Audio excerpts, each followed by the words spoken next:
మంచి ఆరోగ్యాన్ని కోరుకునే మీ అందరికీ నా నమస్కారం. నేను క్యాన్సర్ వైద్యుడిగా పనిచేస్తూ చివరి దశలో ఉన్న చాలామంది రోగులతో మాట్లాడుతూ ఉంటాను. వారి మాటల్లో ఒకే ఒక పశ్చాత్తాపం తరచూ వినిపిస్తుంటుంది. అదేంటో తెలుసా?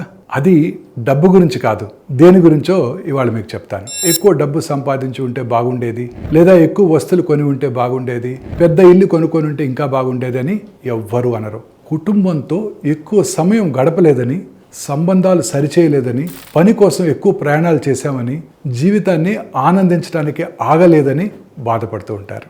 సో మీ సమయాన్ని విలువగా భావించండి. అది డబ్బు కన్నా చాలా ముఖ్యమైనది. ప్రఖ్యాత యాపిల్ కంపెనీ వ్యవస్థాపకుడు మిస్టర్ స్టీవ్ జాబ్స్ తను చివరి స్టేజ్ క్యాన్సర్తో బాధపడుతున్నప్పుడు కూడా ఇలాగనే బాధపడ్డారు. సమయం డబ్బు కంటే చాలా ఎక్కువ విలువైనది. డబ్బు పోతే మళ్ళీ సంపాదించవచ్చు, కానీ పోయిన సమయం ఎప్పటికీ కూడా తిరిగి రాదు. ఆసుపత్రిలో ఈ విషయం చాలా ఆలస్యంగా తెలుస్తుంది. మీ విషయంలో అలా జరగాల్సిన అవసరం లేదు. జబ్బు మనకి గట్టిగా ఏం చెబుతుందంటే, సమయమే నిజమైన ధనం.